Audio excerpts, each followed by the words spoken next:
వర్ధన్నపేట మాజీ ఎమ్మెల్యే ఆరూరి రమేష్ బీఆర్ఎస్లో చేరారు. తెలంగాణ భవన్లో హరీష్ రావు కేటీఆర్ సమక్షంలో పార్టీలో చేరారు. పార్టీ కండువాకపై కేటీఆర్ ఆహ్వానించారు. మాజీ మంత్రులు ఎర్రబెల్లి, సత్యవతి రాథోడ్ కార్యకర్తలు భారీగా పాల్గొన్నారు.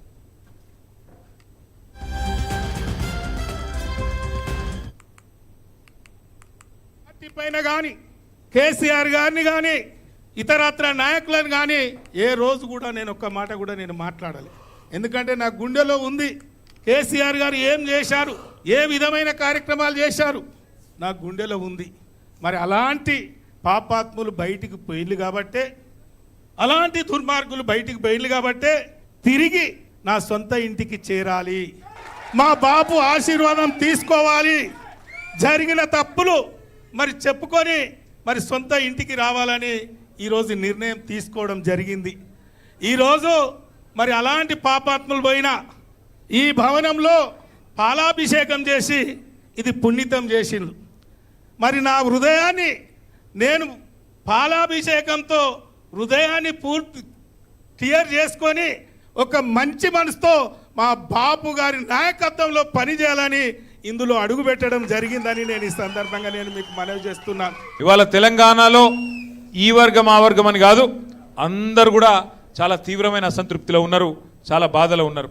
కానీ పట్టించుకున్నందుకు ప్రభుత్వాన్ని నడుపుతున్న కాంగ్రెస్ పార్టీకి తీరిక లేదు, దేశాన్ని నడుపుతున్న బీజేపీకి సోయి లేదు.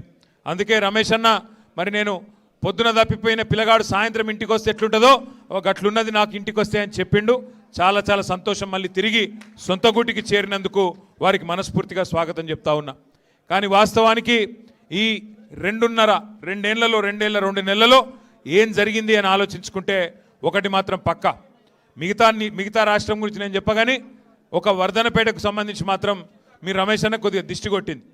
ఎందుకంటే 2014లో 87,000 ఓట్ల మెజారిటీతో గెలిచిండు, 2018లో 99,964 ఓట్ల మెజారిటీతో గెలిచిండు. ఒక 69 అంటే 3 తగ్గించిన బాధ 69, ఒక 31 వస్తే ఆయన 1,00,000 అవుతుండే. మేము ఎప్పుడు ఎడ్డిస్తుంటిమి, అరే ఇంకొక 31 కోట్లు వస్తే 1,00,000 వస్తుండే ఎడ్డిస్తుంటిమి, ఈసారి కొడతవుతాయి అంటుంటిమి. అందరి దిష్టి తగిలింది, ఆయనతో మన 16,000 ఓట్లతో పోయింది. కానీ నాకు విశ్వాసం ఉంది, మళ్ళా తప్పకుండా వర్ధన్నపేటలో బ్రహ్మాండమైన మెజారిటీతో మళ్ళీ గులాబీ జెండా ఎగురుతుంది. మీ అందరి ఆశీర్వాదంతో అటు దయన్న ఇటు రమేష్ అనే నాయకత్వంలో మంచి మెజారిటీతో మళ్ళా విజయం సాధిస్తామనే విశ్వాసం మీ అందరినీ చూస్తే నాకు కుదురు.